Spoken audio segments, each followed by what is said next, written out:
Terry and the Pirates. Did you hear that rifle shot? It came within inches of Pat Ryan as he stood with the mountain hermit, Nimaru, in the moonlight. Somebody fired the shot from across the snow valley. Somebody who was anxious to prevent Pat from investigating the snow tracks, which might have been those of the lost Dr. Moy Ben. We'll join Pat in just a moment, when our transcribed adventure points to new clues and new dangers to our friends. Terry and the Pirates is brought to you by the makers of Libby's Pineapple Juice, one of Libby's 100 famous foods. If you ever talk to somebody who's visited Hawaii, you'll get a first-hand idea of what that word enthusiasm means. Everyone who's been there raves about Hawaii. They're crazy about Waikiki Beach and the thrill of riding the waves back to shore on a surfboard. They rave about the beautiful leis. Leis are wreaths of lovely flowers. And every single one of them always has a rave or two for Hawaiian pineapple juice. They say Hawaiian pineapples taste far more delicious than any other kind, and they're right. Hawaiian pineapples are the finest in all the world. But you don't have to go clear to Hawaii to taste Hawaiian pineapple juice. No, sir. Libby's has done the traveling for you. Brought you real Hawaiian pineapple juice to enjoy right here at home. Libby's pineapple juice is the glorious golden true Hawaiian article. It's pressed from pineapples that actually ripen on the plants in Hawaiian fields and packed there, too. It has the marvelous, refreshing flavor of ripe Hawaiian pineapples. There's nothing else like it in the whole world. Just taste it, kids. Gosh, will you be thrilled. So ask Mother to get some Libby's Hawaiian pineapple juice. Libbys.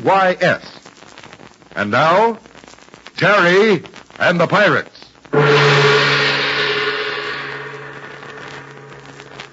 And now let's get back to Pat Ryan as he stands in the mountain path at night. After the rifle shot, Pat dug the bullet out of the splintered fir tree behind him and said, "See here, Nimaru? This is a rifle bullet, all right." A rifle, eh? Now, that's very interesting. My friend Kennington Hook had a rifle this evening.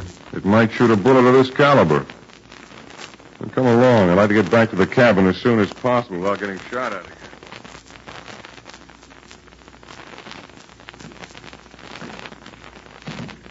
Too bad Mr. Hook couldn't stay all evening, Burma. Well, he said he'd been hunting all afternoon. He looked pretty tired. He's going to take a shortcut back to his rooms near town. Good night, Mr. Nimaru. Thanks very much. Hi, Pat. Nimaru? That crazy chap? You been out with him? Yeah, I'm crazy like that myself. He's been telling me some very interesting things about these Chinese mountains. The Kunlun Mountains are his, so he says. Crazy as a coot. Any news about the doctor, Pat? I'm not sure, Terry. Where's our friend Hook? He was here when I left to take my moonlight walk. Oh, Ken left about a half an hour ago. Yeah, he left a few minutes after you went out. Too bad. I want to take another look at that fine rifle of his. In fact, I'm going to insist on seeing it again. Why are you so interested in his rifle, Pat? I'd rather not say till I'm sure. I'll go. Well, Kennington Hook, what brings you back here at this time? I'm quite all right, Burma. Quite all right. Please don't be alarmed. I know I look a mess, Hey, but what's happened to you? just a nasty fall, that's all. May I sit down a moment? Oh, sure. It was really very stupid of me. Really, I feel like a fool. Well, what happened? Well, it was a wonderful night. Moonlight, snow and all. I decided to take a shorter path home. Yeah, you said you were going to. Well, I forgot about the snow-covered rocks. And the next thing I knew... Oh, thank goodness I didn't kill myself, but I'll be quite all right in a moment. So what happened to your rifle? My rifle? Oh, yes, that's the sad part of it, Ryan. I dropped it when I fell. I'm afraid I'll never get it back. How do you mean? It fell down a ravine. I'm afraid it's gone for all time. Oh, that's too bad, Ken. Yeah, isn't it? Yes, I'm sorry to lose that rifle, but, well, it can't be helped. Well, if you'll excuse me, I think I'll turn in. It's been a long day. Go right ahead, old man. I'll be running along presently. Just want to relax a moment. I think I'll hit the hay, too. Good night, Mr. Hook. Night, Burma. Oh, pleasant dreams, Terry. All night, Terry. Pat.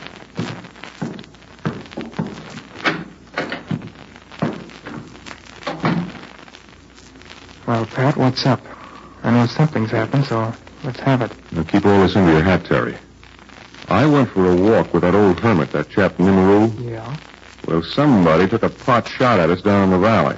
The bullet struck a fir tree and... Maybe it was an accident. People don't go hunting in the moonlight. There was no accident. I hacked the bullet out of the tree, and here it is. You think it's A rifle bullet? I'm sure it is. Doesn't it strike you as strange that Kennington Hook should come back to this cabin and tell how he lost his rifle down a ravine a short time ago? Yeah, but a thing like that could happen. Why should Hook take a shortcut back to his rooms? Why should he slip and fall and lose his rifle? Blast the luck. If I had that rifle, I could soon find out if this bullet was fired from it.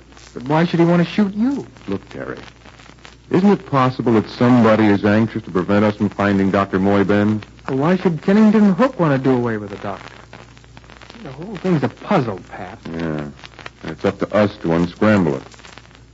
Well, I'm going to bed. Nothing more we can do tonight. Yeah. Well, maybe by tomorrow we'll see everything a lot plainer. But I'd still like to know who fired that shot at me out there in the snow. Hey, Pat, you realize how near it is to Christmas? Yeah? Only how many more days? And I haven't done a bit of my shopping. Yeah, a fine lot of shopping we'll do this year. Not a store worthwhile in Minchow anyway. Nobody celebrates Christmas over here in China. In that case, my shopping is all done. Well, I've got a little Christmas job to do tomorrow. I promised April. Yeah? I'm going to go out and bring in a Christmas tree. We'll set it up in the main room the day before Christmas. April and Burma will decorate it. Well, we'll have some kind of a Christmas anyway. Yeah. Christmas is in the heart anyway. So I guess we can celebrate as well as anybody else.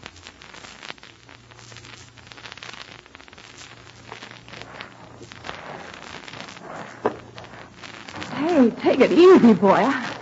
I'm not used to climbing hills. Oh, you're doing swell, Burma. This exercise is just what you need. It's a lot different than the tango, the rumba, I'll say that. Which way are we going to get that fir tree, Terry? Now, uphill, Burma. Why uphill? Well, if we go downhill, we'll have to drag the Christmas tree up to the cabin. But if we go uphill, why, then we What can... a brain. What a brain. I understand perfectly. It's easier to pull the tree down to the cabin than up. There's a lot of small trees over there on that hill. We'll go over and take a look, huh? Hey, Terry, why go all the way over there?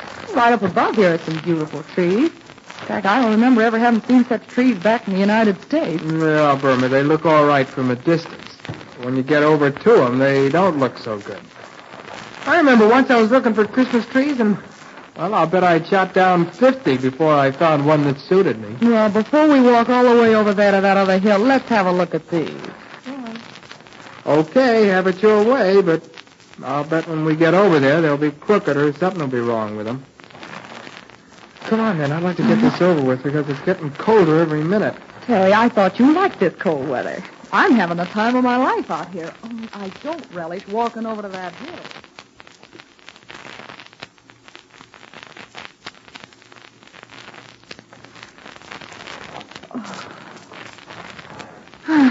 There's a beautiful specimen right over behind that rock, Terry. Yeah, that does look pretty good from here.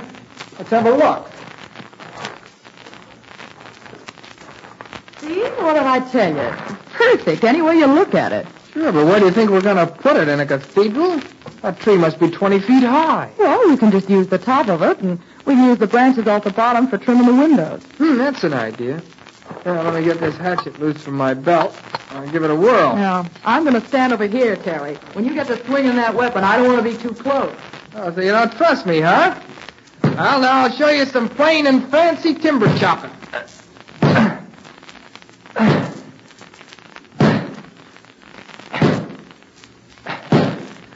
I learned to do this when I used to work back where, Terry?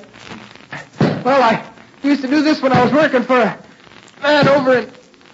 Stand back over there, Burma. Look out. The tree's going to fall that way. Let her come.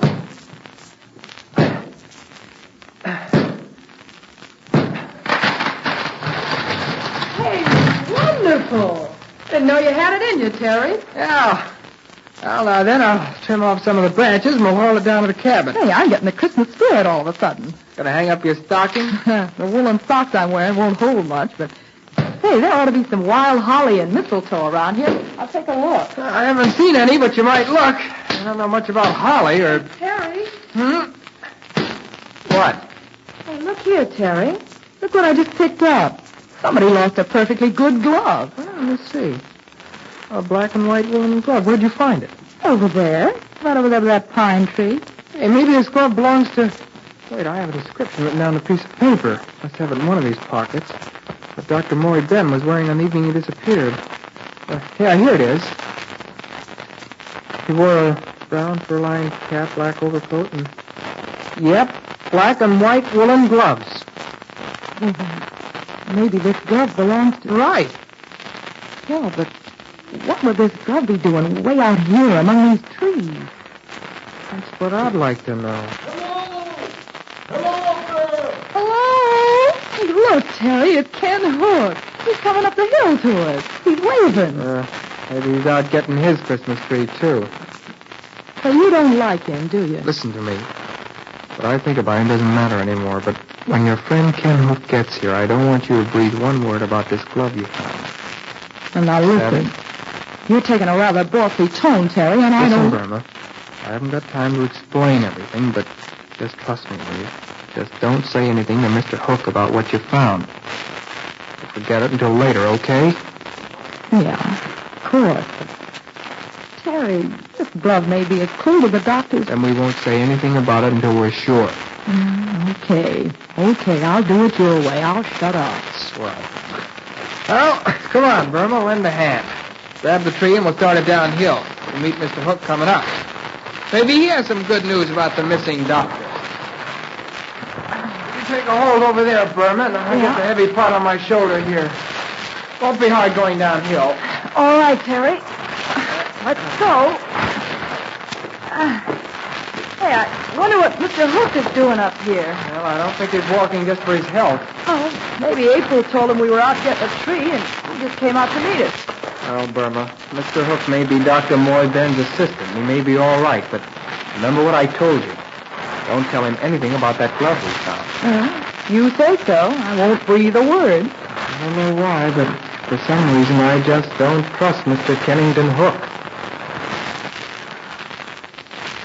Perhaps the clue to the woolen glove will furnish a surprise for Terry and his friends in this mystery before Christmas. I'll tell you more about that in just a moment. So stand by. A few minutes ago, I was telling you about the grand, glorious Hawaiian pineapple juice of Libby's, urging you to ask your mother to get some. But I didn't tell you one of the best reasons why your mother should get it, and that's vitamins. Yes, Libby's pineapple juice has more than wonderful flavor. It also has vitamins B1 and C, and your mother knows that is very important.